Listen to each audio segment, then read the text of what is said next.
on 3 items that I have just computed and listed. 3 doors of authorization the devil uses to access men. I'm speaking about 3 doors the devil uses to access men. 3 doors of authorization the devil uses to access men. The doors are infinite. The doors are infinite. So I'll only deal with 3 doors of authorization the devil uses to access men. I told you last time when we spoke about 5 dimensions of prayer that will command the attention of heaven, that I've just computed 5 dimensions, but it's not like there are 5. They're infinite. They can be 1,000, they can be 10,000. But what we do is select those that are expedient for a certain season, expedient for a certain civilization. Which means if the doors are 100, the 3 doors that I have just chosen, they are the doors that are expedient for the season that we are in our civilization. Which simply means that maybe when we get to 2022, 2023, I can come again with other 3 doors of authorization the devil uses to access men. I told you last time we spoke about 5 dimensions, that when you hear someone after you go home speaking about other 5 dimensions that are different from the 5 dimensions that I've given you, you need to accept it, because these dimensions, they are infinite. Me, I can choose the ones that I got by revelation, those that I've gone for a certain, again, dispensation and season. And another person there is with another revelation can bring another door. So today I only brought 3 doors of authorization the devil uses to access men. And we want to know how demons operate in their system of operation and how they are arranged within their kingdom, and what makes demons to be so potent, to be so clever, to be so settled in their system. Because one thing that we know, all of us, is that demons and the devil, they are so systematic.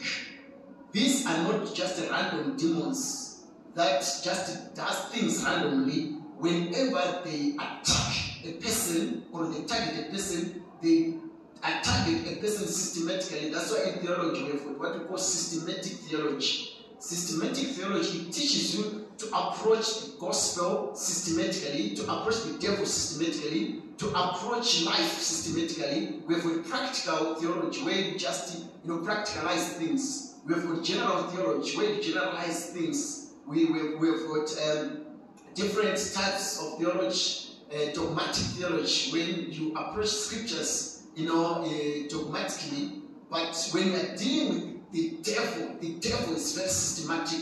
We can learn it from the book of Daniel, where the Bible says, God said unto Daniel, from the first day you set your mind to pray, I heard you and I released an answer to you. And there is a pledge in the class of systematic demons that is in Persia, which are called principalities that intercepted your answer. So Daniel is praying, he's pushing, but the good part, Daniel was praying systematically, because when he's praying looking to Jerusalem, opening the window that is towards Jerusalem, and he's pushing. And when he's pushing, he's not just praying and looking for an answer, but he's persisting. That's why we always say persistence, it breaks resistance. So he's praying. He knew by revelation that an answer has already been dropped in my spirit, but he did not stop.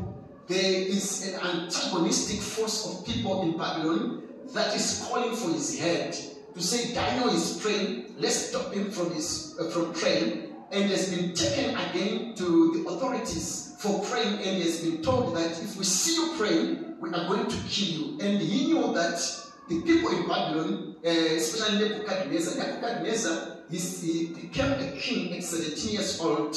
After he led a battle, he was sent by his father to Assyria to fight as a leader at 16 years old. And as a commander, he managed to annihilate the Assyrians. When he came back, he was made a king. So he's a man or a king that we call a despotic king. a king who is not afraid of killing, that's a despotic king. A king who takes pleasure in killing. So Daniel, he knew that. So after Nebuchadnezzar saying, I'm going to kill you, Daniel could have kept quiet and he hid himself under a bed. But he said, I'm going to persist to pray. And while he's opening the window, it means that whatever prayer that is going to make, the neighbors are going to hear. But the reason why Daniel is opening the window is not because the man, he wants to mock the king, to say, I'm going against your interdict. He knew that if I close the window, I'm closing the covenant that was made between Solomon and God. So he's pushing, persisting. But an answer has already been released. But there is a clergy of systematic, demonic clergy of demons that has intercepted his prayer. And these demons are not afraid of prayer. They are not afraid again of angels. Gabriel is sent and assigned by God so that he may fight for the answer of Daniel. The Bible says when Gabriel reached that dimension or region, the demon, they intercepted Gabriel. After intercepting Gabriel, they took hold and hostage of Gabriel. Gabriel is fighting these guys, and God himself, not a pastor, realized and knew that Gabriel is about to be defeated. Then he had assigned now the chief commander of heaven, Michael, and he said, your brother Gabriel is fighting for Daniel, but I'm seeing that he's not going to prevail against these systematic demons. Then Michael came, fought against these principalities. Then he released, the Bible says he released Gabriel, and he said, go and give an answer to Daniel. Then come back and help me to fight. Why? Because we are fighting with the systematic demons. That's why the Bible says our weapons, they are not carnal, but they are mighty in pulling down of every stronghold and every mind that exalts itself above the knowledge of God. So these are demonic strongholds. So when the devil sometimes wants to attack a human being or a generation, he does not attack only your body. He attacks the mind by putting strongholds within the mind. Strongholds that can make you to fail to conceptualize ideas, conceptualize your vision and your dream. So we want to know what makes these demons potent, that from Africa, Asia, America, Europe, Caribbean countries, it puts men in a common captivity that people, when they are put in that common captivity, they start to operate negatively in such a way that you realize that there is a web in the system. If there is Gayism or lesbianism in a country called Zimbabwe, you can come to South Africa, Namibia, Tanzania, you go to America, you go to United Kingdom, you go to Brazil, you go to Croatia, you realize that we have got men that wants to be women. What is this demon that is making people to be in a common captivity? People in Zimbabwe, they are taking drugs. Nyaope, you come to South Africa, you go to Nigeria, you go to Uganda, you go to Namibia. People are put in the same captivity.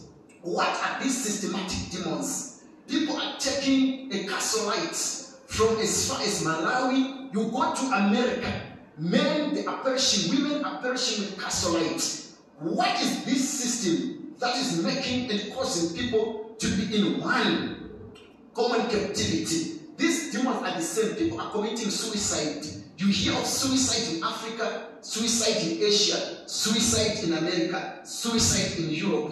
What are these demons? We hear of divorces everywhere across the globe. They are caused by these strategic demons. Are we together? This is an orderly civilization of demonic systems that knows how to operate. So we want to close 3 doors of authorization